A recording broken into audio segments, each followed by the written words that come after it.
Governor DeSantis says he will sign a bill into law to prohibit building golf courses, hotels, and other amenities on state park land.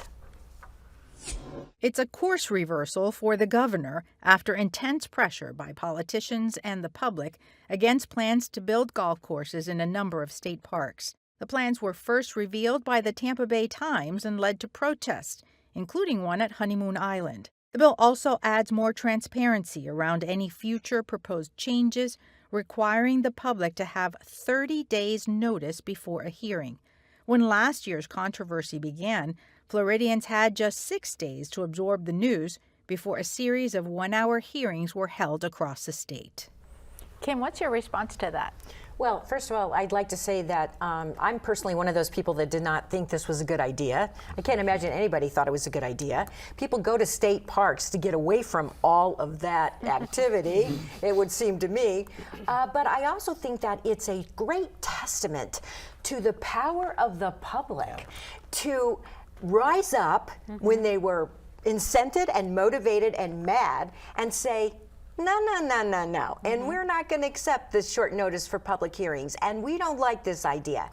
And I have to say, kudos to the governor for recognizing that and pivoting away from it. Right. And it didn't go anywhere in session, and it's not going to go anywhere for the foreseeable future. So.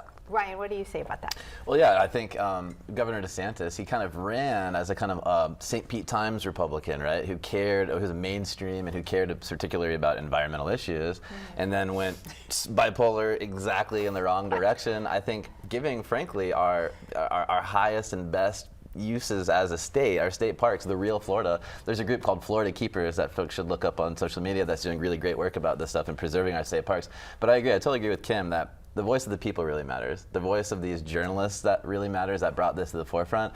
And I agree that this is, it wasn't a beautiful process that led us to this good legislation, but I'm very glad that we're here today. And Mitch and Jackie, that's got to make both of you feel good as journalists to see that this turnaround started with really important coverage by the local newspaper.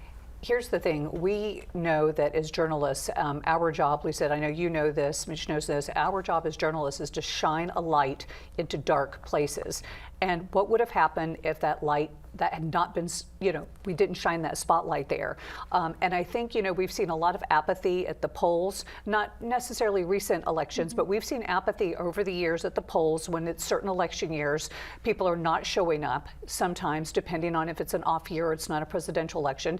To me, this is like the rallying cry to show your voice matters, your vote counts. We almost never see this governor do a 360 as we did here. And I think it was just the power of not only local media, which this is a case for local media if there ever was one, and then also a power that shows the power of public opinion. And Mitch, people had some really strong, passionate opinions about this. Well, it was across the board too. It should be noted that this is Republican and Democrat alike who really came out against this. I covered the protests, or one of the protests at Honeymoon Island in Dunedin last August, and I swear it was about 115 degrees. It was insanely hot, and yet there were well over 100, 150 people there and who wanted to be there, and we saw that the whole week or a couple of weeks there in August once the story broke. Also, kudos to, there was a whistleblower who came out that really kind of delivered the goods that really propelled this story to move forward.